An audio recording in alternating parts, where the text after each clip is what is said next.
always talk about it's physiological adaptation, right? Sure. You are you are getting rid of what you don't need, and your body is creating That's a what it great point. does need. But fearlessness has to do with courage, right? Yeah, it And does. so what you're really doing to push through these barriers is you're willing yourself. You're using your mental fortitude and determination to say, I'm going to go a little farther or a little Mm, harder, mm. and I'm gonna push beyond what I've done yesterday. Garmin has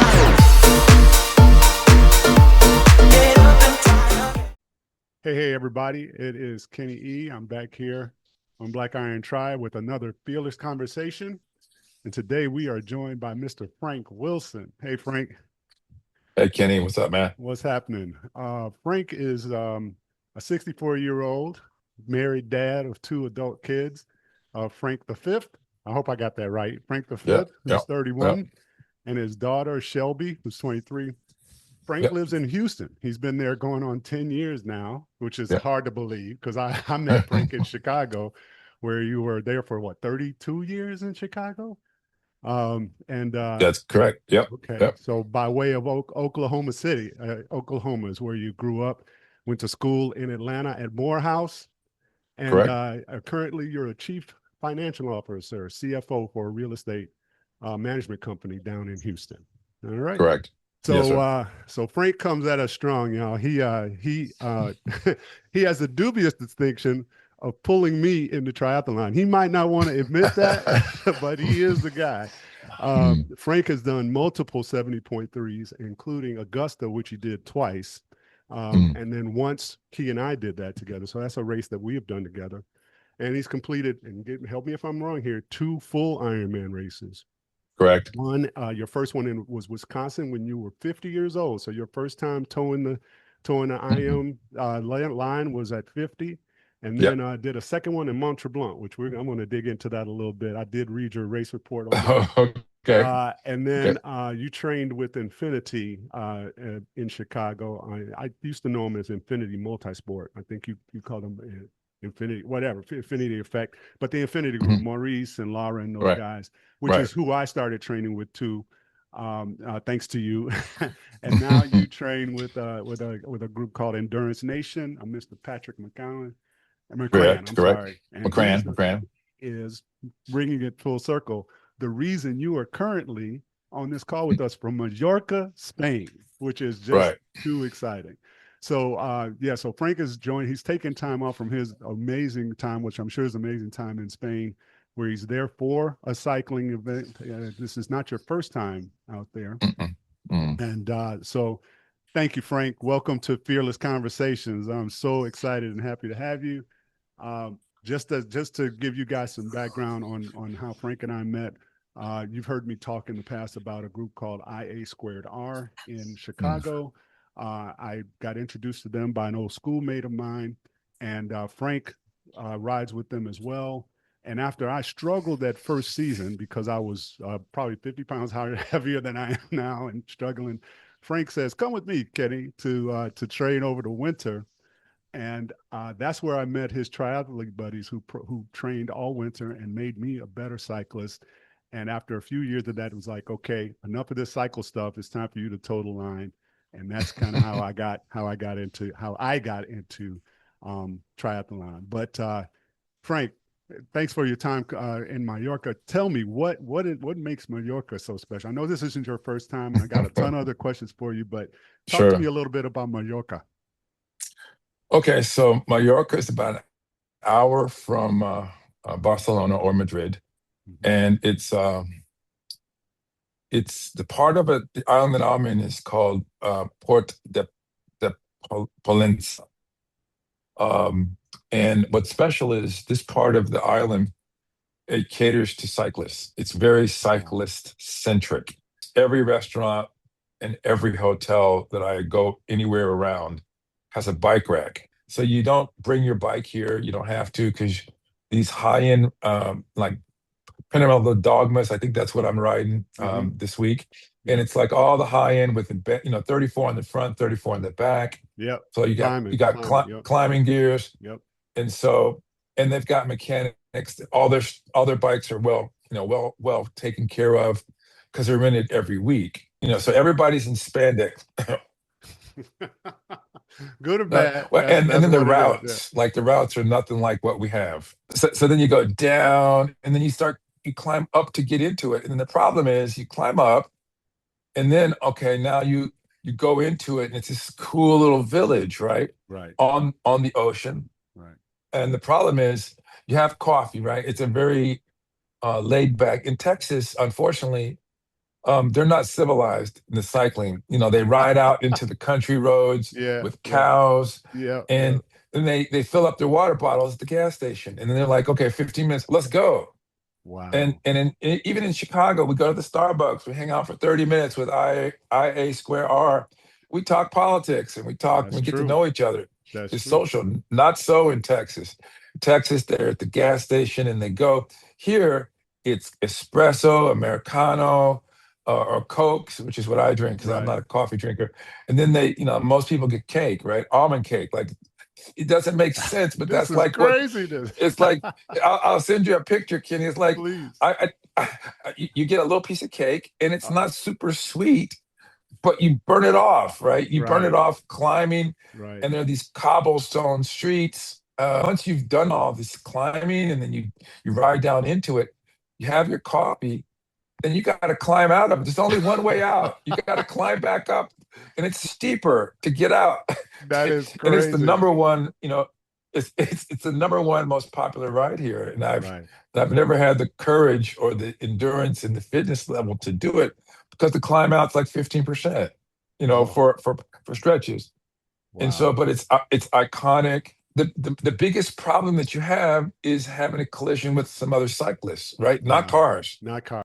And everybody's just here to have a good time and So, enjoy the it, scenery. The scenery is not, there's no place in America that I've right. been. I've never had a bad ride. I've never had a close call with regard because everybody that comes here, Yep. um, they're intermediate or better. The word's getting out that if you want to get ready for the tri season, this is where the fitness comes. Right. So the weather's perfect here. Nice. Um, Nice. it's just you feel like this is your place, right? If you're a cyclist, this is your place. You hit on something that was very interesting to me that I was wondering about, having just done Ironman California in October. And the worst part of it was the logistics, right, of getting everything Mhm. there, including the bike, right? And they broke my bike case. Oh, Yeah, they broke my wow. bike case. Got that resolved. But you said that you were renting a bike, so you did not have to take your bike. You did not have to worry about. And then you're riding high class stuff. So if I understood most of what you were talking about correctly, it's not just the riding, it's everything around it. It is the camaraderie amongst the folks who are there. It is all seeing all Right. these different kinds of bikes. It's the views, the scenery, the safety involved with the fact that cars are respectful to bicyclists, Mhm. that most of what you're running into are cyclists, and a Mhm. laid back sense to it as well, where everybody's not on 100. You're getting a ride in, but then you're stopping and actually enjoying yourselves at small cafes or whatever. That, I mean, it sounds like you say, a cyclist haven or heaven. It's like, why would you not? And how many times Yeah, have you been to yeah. Mallorca? This is my third time. And what's interesting is you go to these towns that I was telling you about, right? Mm-hmm. And it's like you're on a movie set. It's like, do people Wow. live here? Wow. And they're there because they're taking your order for whatever you want from the cafe. But it's like you're in old Europe or old Spain. And what's interesting is the diversity of people. So let me give you an example. The first day I got here, I rode with somebody from Dublin. Julie was from Dublin, but lives in the UK. Wow. Kevin was from Azerbaijan. No That's where way. he lives in Azerbaijan. Yeah, yeah, but I think he's either Irish or British, but he lives in Azerbaijan. Joachim uh, is from Sweden, Wow. and so that's like normal here, right? And I just have never been any place that's this beautiful. And I've been to Kona, bro. I've been to Kona. I've been to a lot of pretty places. I Okay, know you have. In um, fact, I want to ask you about a couple of those in a second here. Well, I mean, Frank, but go ahead. I'm listening. No, go ahead. I was going to say, but this is prettier than as a fitness and cycling destination. This is probably number one. Let me ask you a few other things. So, yeah, how did you even get into triathlon? What was you're my catalyst. So what was Oh, your who tricked you? mm. I do. So when my little boy was learning to ride his bike, I Okay. had You're a little prior to 31-year-old his, boy, right? being able to ride, I got yeah, my little 31-year-old. Right. I got my first bike as an adult, and it was I thought it was pretty snazzy. It was a what's called a commuter bike Okay. or off road. And I was like, I would be riding on Lake Michigan, and the bike trail. I was like, wow, these guys going so much faster than me. Yeah. Is it the clothes? Yeah, yeah.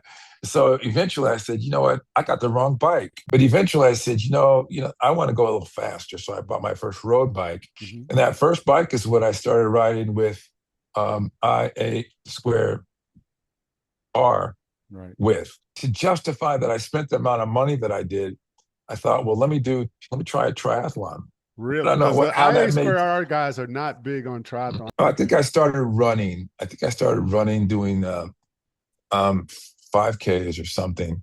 Right. And somehow I just thought I'd try the shortest distance try, which is a super sprint. And so in this picture, there's this woman, a black woman, finishing in front of me. And I'm like, oh, okay. So I need a coach. I got to get a coach. That is classic. I love it. I still have that somewhere. I So love it.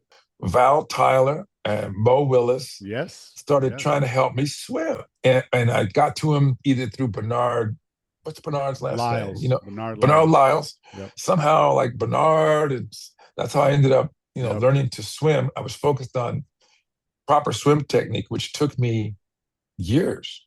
It took me 2 years between Mo and Valerie Tyler Hmm. to figure out balance, right? Because my, black man's curse is thighs. Yeah. They tend to And muscle, drag, yeah, and right? muscular density, absolutely. Right, right. And so I had to learn push my chest into the water. But then it took me 2 years to figure out how to breathe. When I came out for a gulp, I had to like blow out and suck And in suck in. Oh, gee. on one gulp of air. So So you've done a lot of 70.3s, that being the half. So you stepped up from Olympic to half. mhm. You got a favorite 70.3? And can you I tell us do, I about do. one? So I went through this period where I loved Brazil, and I would go to both Rio and then to um, there was a little place, Buzios, with my wife, Okay. and I also went to Salvador da Bahia, and this is before I started. Oh, I thought, okay, so I've been here a lot, brought the kids there twice. How about a race there? And so I did a race in Pena, which was the Brazil 70.3 in Sure. 2010. So before I got out there, I was like, well, what's the course like? I find my way onto YouTube, and I find where a local pro, whose name is Igor Amarelli.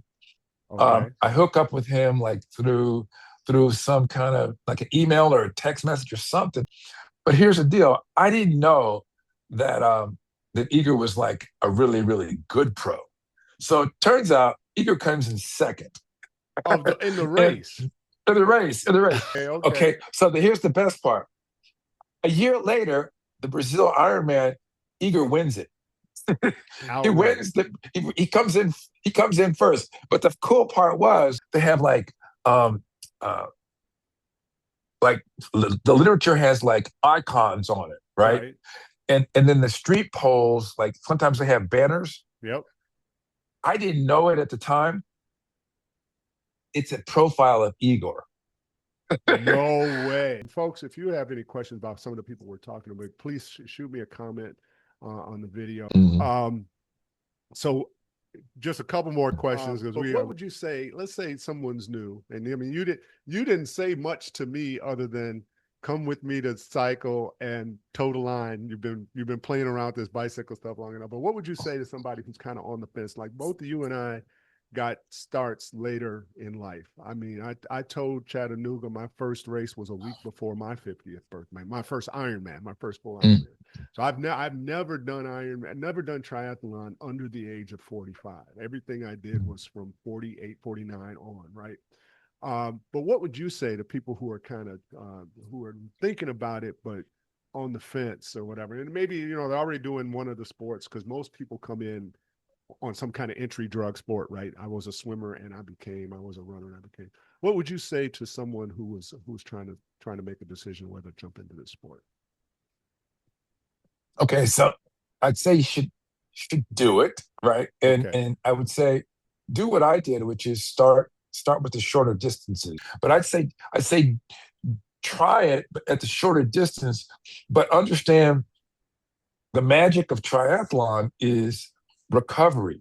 And what's cool is there's nothing like race morning, the energy, the vibe, what's in the air, the positive tension of anticipation of a great day. You start off with your swim, you're fresh. Then you get on something you're comfortable, you dry off a little bit, and then you get on your bike and you start bike, and Yeah. then you got to figure out how to eat while Yeah, you're that's on your true. bike. You got it. Eat You and got it. drink, eat and Right. drink, and depending on the length of the race, you might have to eat like 2 or 3 thousand calories, Yeah. right? Yeah. And it's not necessarily easy, but you probably, if it's an Ironman, you probably need to do what do you think, Kitty? 2,500 calories on bike? I'm thinking, well, I shoot for these days not less than, I want to say, what do I think I've been thinking in grams lately. So Mm. so 120 grams, which is a lot of carbs, which turns out to be 400 to 500 carbs or calories of carbs per hour. And assuming you're going to be on the bike at least 5 hours, Yeah, see, if you're a good cyclist, yeah, yeah, yeah, yeah, 6 hours, but that's 3,000 calories on the bike yeah. that you're putting in your system. And really, it's not only to sustain the bike; it's to get ready for that run, right? Because that run is a little different. And the bike is cool because you are able to carry more calories with you while you're moving, as opposed to running. For me, having stuff on you was jiggling around. I know there's supposed to be belts out there or whatever.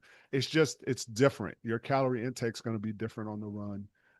So yeah, I'd say 2 to 4,000 calories on the bike is not crazy considering the length of the race. Absolutely. Sounds like a lot for those of us who think we're supposed to have 12 to 1,500 calories a A day. day, Uh, yeah. but but It's but not that, right? It's not that. Lance Armstrong had a coach, and I had his DVD, and what he said was, I always talk about it's physiological adaptation, right? Sure. You Uh-huh. are you are you are getting rid of what you don't need, and your body is That's creating a what it great point. does need. Yep. So physiological adaptation is an active process that happens over time Sure. as you add volume Yep. and you have good recovery and you eat and you clean up your diet. But the seeing and experiencing physiological adaptation is very life affirming, It really is. you It know, really is. because Kenny used to be a lot heavier, a Oh lot no. heavier, and Lies, he's lies. and Kenny is positively skinny now, and so I need to lose a couple more before this. I go up and down, during the season. But thanks, Frank. Yeah, you yeah, saw me. You took me. I was so embarrassed when you took me to that class the first time. And Laura screams, or Mo screams around the room, "How much do you weigh?" I'm like, really? In front of everybody? But it's not like I was hiding. They could look at me and say that fool weighs 260, 270 pounds. And so no, yeah, it wasn't like I no was, way. dude. Yeah. It's like, really? No, they already knew, bro. It's not, you're not announcing anything to anybody. But it changed my life, Frank, and I'll forever be thankful for it. I got Yeah, two more things for you. I have to ask yeah. this because it's my mantra. What does fearless mean to you, if anything, in triathlon? Well. I mean, there's like a saying, and it's this isn't for the children audience, but triathletes, they do hard shit, Yeah, right? yeah, And so And so after you break through these barriers that are just totally mental, right? Right. You put them there. And so Yeah. when you bust through them, Right. and it doesn't matter that your friends don't do that kind of stuff or your family members and whatever they might think of you doing it. When you bust through this stuff, when you do hard stuff, it gives you a part of it is like people say it's like 25-30% mental, right? Right. And so you will yourself, like fearlessness has to do with courage, right? Yeah, it And does. so and so what you're really doing to push through these barriers is you're willing yourself. You're using your mental fortitude and determination to say, I'm going to go a little farther or a little Mm. harder, Mm. and I'm gonna push beyond what I've done yesterday. Garmin has this tagline: "Beat yesterday." Be It's not yesterday. about Yeah, beating that's Kenny right. to the line. It's about beating Frank Be yesterday. Once you break through enough times, all of a sudden, you know, doing hard stuff becomes like, well, that's what I do. yeah. So Yeah. that's kind of how I would respond to the question. Okay. So just the last thing I like to do with my interviewees is a section called rapid fire. And these are just Okay. five quick. Don't get nervous. There's no Okay. penalty and you Okay. don't have to have an answer, but it's just five short questions. Just give us your. So what's your number one is what's your favorite discipline and why of the three? Cycling. Okay. Why is that? Cycling because it's social. Oh, It's okay. social and it's low impact. Yes. Yes.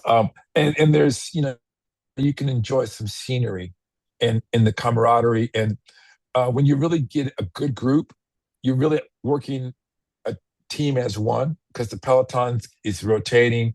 Everybody's getting an opportunity to get protected from the wind, Sure. and you improve together, right? You become like there's a symbiosis amongst the team, and it's based on trust, right? You have to Big be able to time. trust. You have to Big be able to time. trust Yeah. somebody to ride 6 inches from their wheel. What's your least favorite discipline? Swimming. Oh, really? Okay, shocker there. But no, I don't know. I get a lot of different answers for that. Go ahead. Well, and the What? reason is getting the fitness level, Mhm. like the people who you swim with in master swim, Yep, they're like former high school and college swimmers, that's right? very true. And Right. so and so this is like part of their bodies that this is they don't have to struggle because they might have to take time to get in shape, but they're not struggling the way I do, right? I have to work harder to get that fitness than I do when I'm running or bike. I can be very fit on the bike or the run and struggle in It's the a different median. fitness. I agree. Yeah. Right, right. What do you do? What do you take in on race day? What's your race day fuel? Oh, I use carb boom. See if I have some I've here. heard of this. I haven't tried it, but I've Yeah, heard of it. it's my gel of choice. And Scratch. I use Scratch now. Scratch. Um, Okay. That was one of the ones I was introduced to early on. I don't use it, but I okay. so there's Car carb boom, car boom. Okay. Pull it back a little bit. pomegranate, Pull it back a little pomegranate, bit. Yeah, okay, carb got it. boom, Car boom. boom. All right. All right, car boom. And I Got do you. bananas. I do a fair amount of bananas, and if Hmm. it's Ironman, I got to do like some solids of some kind, I whatever's on get the course. I completely get it. And your favorite race so far, 70.3 or longer? Probably Mont Tremblant The was my favorite, one just up in because it was so Canada. pretty. It Yeah. was it was it was in it was just really really really pretty.